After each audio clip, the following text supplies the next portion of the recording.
মুখ্যমন্ত্রীর road show বলে কথা, আর তাতে খা খা করছে লোক। মানে রাস্তায় লোক সংখ্যা এতটাই কম যে একেবারে রেগে লাল হয়ে গেলেন মমতা বন্দ্যোপাধ্যায়। মাঝপথে পদযাত্রা দাঁড় করিয়ে জুন মালিয়াকে সামনে রেখে নেতাদেরকে ধমক দিলেন নেত্রী। মুখ্যমন্ত্রী যখন রাস্তায় নামেন তখন শহর কলকাতায় একেবারে বলা চলে যেন জনতার ঢল নেমেছে। আর মেদিনীপুরের এই পদযাত্রায় লোকের দেখাই পাওয়া গেল না। এরকম দুরকম ছবিতে রীতিমতো প্রশ্ন উঠতে শুরু করেছে।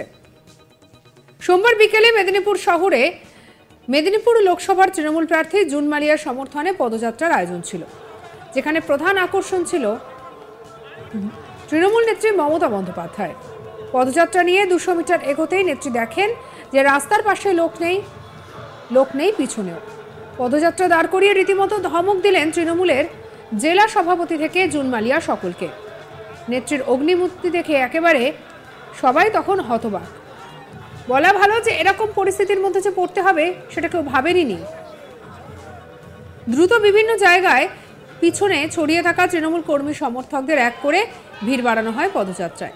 প্রায় 5 মিনিট দাঁড়িয়ে যায় তার পদযাত্রা। এ প্রসঙ্গে তৃণমূলের জেলা সভাপতি সুজয় হাজরা বলেন, লোক হয়েছিল ঠিকই, কিন্তু মিসকমিউনিকেশনের ফলে একটা সমস্যা হয়েছে। সময়ের আগে পরে যাত্রা শুরু হয়ে গিয়েছিল, বহু মানুষ কলেজ মাঠেই আটকে যায় পুলিশের কারণে। তাই সকলে এই পদযাত্রায় সামিল হতে না পেরে এই পরিস্থিতি তৈরি হয়। কি বলছেন তৃণমূলের জেলা সভাপতি সুজয় হাজরা, শুনব।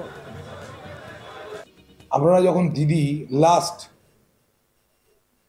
হেলিকপ্টার করে বেরিয়ে যাচ্ছে, কলেজ মাঠে কি গিয়েছিলেন? কত সংখ্যক লোক আছে সেটা দেখেছিলেন? প্রথম হচ্ছে যে দিদির আসার কথা ছিল 4টের সময় মেদিনীপুর, সেটা 3:30টায় শুরু হয়েছে। দিদির আসার কথা ছিল চপারে, দিদি বাই কারে এসেছেন।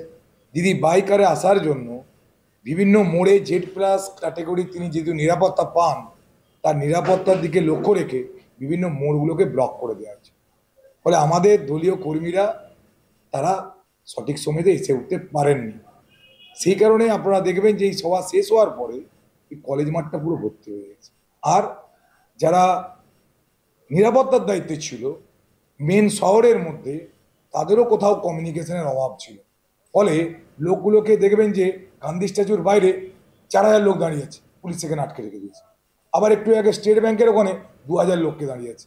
অর্থাৎ পুলিশের যারা নিরাপত্তা দায়িত্বে ছিলেন তাদেরও কোথাও একটা মিসকমিউনিকেশন ছিল।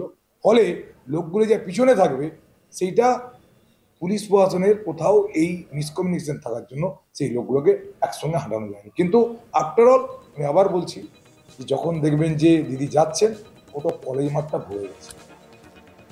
এ বিষয়ে বিজেপির পক্ষ থেকে দিলীপ ঘোষ কটাক্ষ করে বলেন, আমি প্রতিদিনই সকালে উঠে সবার আগে মানুষের ঘুম ভাঙাই, কিন্তু এখানে এক দিদিকে জেতানোর জন্য বড় দিদি এলেন, তার জন্য লোকই বের হলো না রাস্তায়।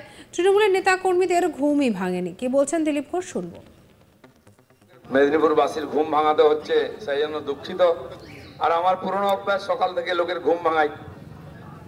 মেদিনীপুরের লোক তো কমপক্ষে আমাদের কর্মীদের ঘুম ভেঙেছে, টিএমসির লোকের এখনো ঘুম ভাঙেনি। তাই দিদির মিছিলে পৌঁছতেই পারলো না কেউ। দিদি রোদ্দুরে হাঁটলেন এখানে এসে এতটা করে, কিন্তু টিএমসির লোকেরা বাড়ি থেকে বেরোতে বেরোতে প্রোগ্রাম শেষ হয়ে গেল। এটা কিন্তু আপনারা ঠিক করেননি। এক দিদিকে জেতাবার জন্য বর্দি এলেন, আর তার সভাতেই এলো না। আমরা তো ভাবছিলাম যে বিরাট ভিড় হবে, রাস্তাঘাট জাম হবে। কোথায় কি, হাতি পাদে তো পাদে ফুস। দিদি অনেক হুঙ্কার করেছিলেন। অবশ্য ওনার দোষ নয়, আমি যেখানে যাই উনি পেছনে পেছনে যান। যতদিন আমি মেদিনীপুরে ছিলাম, মেদিনীপুরকে কেন্দ্র করে ঝাড়গ্রাম, বিষ্ণুপুর, বাঁকুড়া, মেদিনীপুর, ঘাটাল খুব ঘুরতেন। এখান থেকে যাতায়াত করতেন, খড়গপুরে হেলিকপ্টার রাখতেন। আমি বর্ধমান গেলাম, ওখানে চলে গেছেন হেলিকপ্টার নিয়ে। 18 দিন ছিলেন দুর্গাপুরের, 18 দিন। ওখানেও লোক রাস্তায় বেরোলো না। তারপরে ভাইপো গেলেন, ব্যাপারটা একই, টাইম ফিস। লোক বুঝিয়ে দিয়েছে, দিদি তোমার দিন গেছে। আর এদিকে এই নিয়ে আমাদের কালিক শাহজাহান আলীর কি রিপোর্ট, শোনাবো। নির্বাচনের 4 দিন আগে মেদিনীপুর লোকসভা কেন্দ্রের তৃণমূল প্রার্থীর সমর্থনে পদযাত্রা নেত্রী মমতা বন্দ্যোপাধ্যায়ের। আর সেই পদযাত্রায় বিশৃঙ্খলা ও পর্যাপ্ত পরিমাণ লোকের অনুপস্থিতি নিয়ে নানান প্রশ্ন এবং জল্পনা তৈরি হলো রাজনৈতিক মহলে। নেত্রী নিজে সেই পদযাত্রা দাঁড় করিয়ে রীতিমতো ধমক দিলেন জেলা তৃণমূলের সভাপতি ও মেদিনীপুর লোকসভা কেন্দ্রের তৃণমূল প্রার্থী জুন মালিয়াকে। পরে অবশ্য পরিস্থিতি মোকাবিলা করার চেষ্টা করলেন বিভিন্নভাবে তৃণমূল নেতৃত্ব ও পুলিশও। জানা গিয়েছে মেদিনীপুর লোকসভা কেন্দ্রের তৃণমূল প্রার্থী জুন মালিয়ার সমর্থনে মেদিনীপুর শহরে পদযাত্রার আয়োজন হয়েছিল সোমবার বিকেলে। সেই পদযাত্রা শুরু হয়েছিল মেদিনীপুর শহরের কালেক্টরেট মোড় থেকে। পদযাত্রা সেখান থেকে কিছুটা বেরোনোর পরেই 200 মিটার এগিয়ে নেত্রী দেখেন রাস্তার দুপাশে কোনো লোক নেই, পেছনেও লোক খাপছাড়া। এরপরই তিনি কেরানীতলার প্রবেশের আগেই রাস্তায় দাঁড়িয়ে যান এবং ধমক দেন সঙ্গে থাকা তৃণমূলের জেলা সভাপতি সুজয় হাজরা ও প্রার্থী জুন মালিয়াকে। লোক না থাকা নিয়ে রীতিমতো ফাঁপড়ে পড়েন তারা। সঙ্গে সঙ্গে ব্যাখ্যা দেওয়া হয় যে পুলিশের বিভিন্ন রকম ব্যারিয়ার ও বিভিন্ন কারণে বিভিন্ন তৃণমূলের যে সমস্ত কর্মী সমর্থকরা উপস্থিত হয়েছিলেন তারা বিভিন্ন জায়গায় পিছনে রয়ে গিয়েছে। দ্রুত সেখানে সেখানে দাঁড় করিয়ে দেন তার পদযাত্রা এবং তারপরে প্রায় 5 মিনিট পর পিছন থেকে ছুটতে ছুটতে হাজির হয় তৃণমূলের কর্মী সমর্থকরা। দড়ির দুপাশে আস্তে আস্তে এগোতে থাকে তৃণমূলের নেতাকর্মীরা। কিছুটা মেকআপ দেওয়ার চেষ্টা করেন তৃণমূলের জেলা সভাপতি সহ অন্যান্য নেতৃত্বরা। তবে এই ঘটনা নিয়ে রাজনৈতিক জল্পনা তৈরি হয়েছে। বিজেপির পক্ষ থেকে দিলীপ ঘোষ কটাক্ষ করে বার্তা দিয়েছেন যে আমরা প্রতিদিন সকালবেলা হলেই বিভিন্ন জায়গায় সভা করি, কিন্তু তৃণমূলের নেতাকর্মীরা তারা দিদির সভাতে জুটতেই পারলেন না।